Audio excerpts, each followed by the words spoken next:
Welcome to Guns 101, our video welcome message for new gun owners, brought to you by the Self-Defense Radio Network. I'm Rob Morse from Self-Defense Gun Stories. My partners are Amanda Suffolk from Eye on the Target Radio, and the guy behind the curtain doing that heavy tech lifting, that's Paul Lathrop from the Polite Society podcast. We're lucky today to have a colleague of ours, Tracy Thronburg from KR Training. She's a podcaster and assistant instructor. Tracy has helped a lot of people get the right gun to fit them.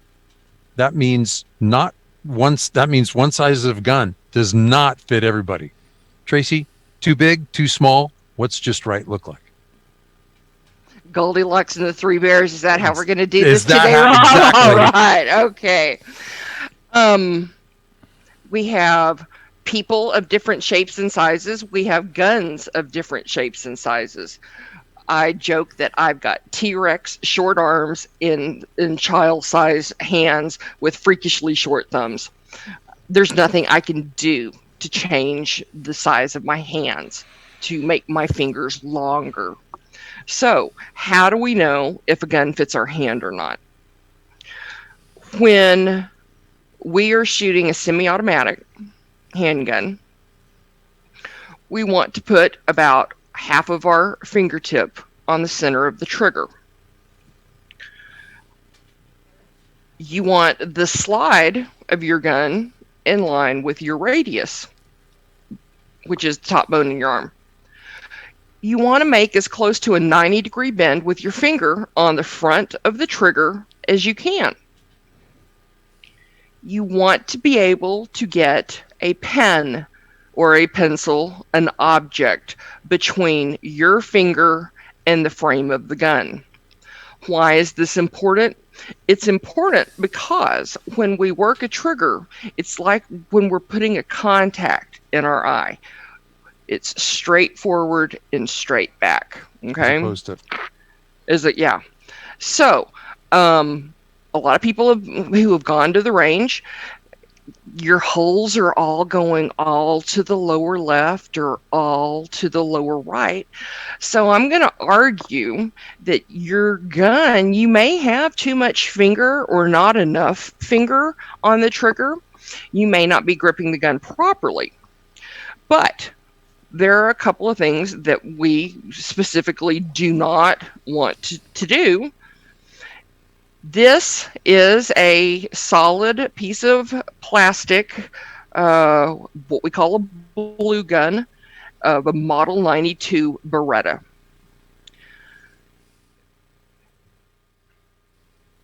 I am making as close to a 90-degree bend with my finger as I can, and my finger is barely reaching the trigger, and I have zero space between my finger and the frame. We call that frame dragging.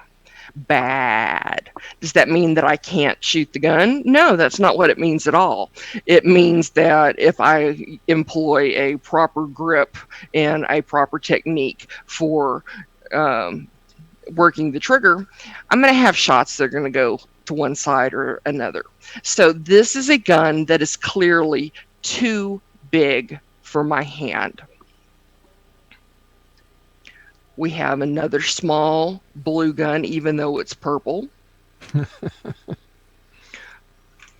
90-degree bend of my finger on the trigger. And, ooh, look at the amount of space right there between my finger and the frame. That may be a gun that is a good and proper size. This is about the size right here. This purple gun is about the size of a Glock 43 or a Smith & Wesson Shield. Okay, this is about the size of my everyday carry gun.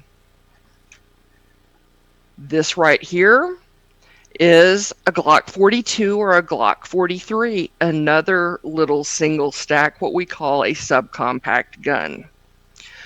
So, finger check, pen, we're in business.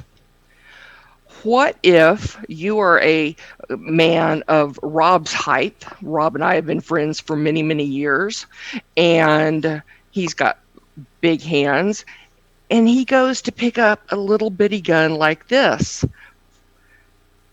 and his hands won't fit on the gun.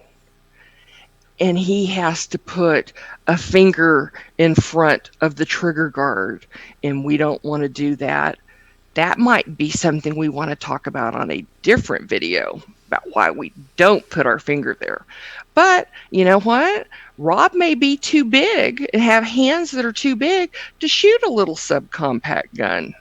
Okay? So, your finger goes in front of the trigger guard.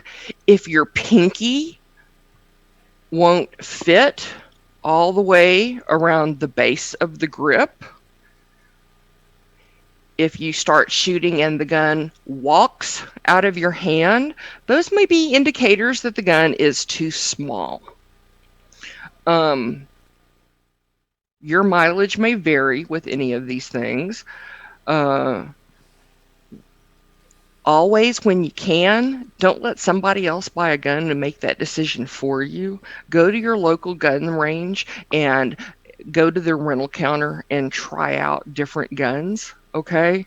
The worst decision you can ever make is go, oh, honey, go to Academy and buy me whatever. And they come home with this gun that your finger doesn't reach the trigger for. And guess what? The gun is yours now. Oh, that's so true.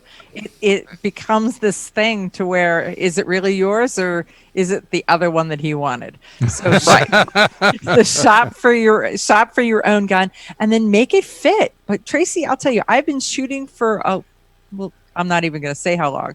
I'm not saying how long, but I've known that a gun fit or a gun didn't fit, but I never knew the pencil trick. And so I want to thank you, because that is something that is so simple, so easy, and everybody can do it and figure out whether your gun fits you or not. So folks, Tracy Thronburg, and she's telling us about gun fit, but she tells us about other stuff. She's an instructor in the Austin area, so check that out, or go to Polite Society Podcast, because she's on there quite a bit.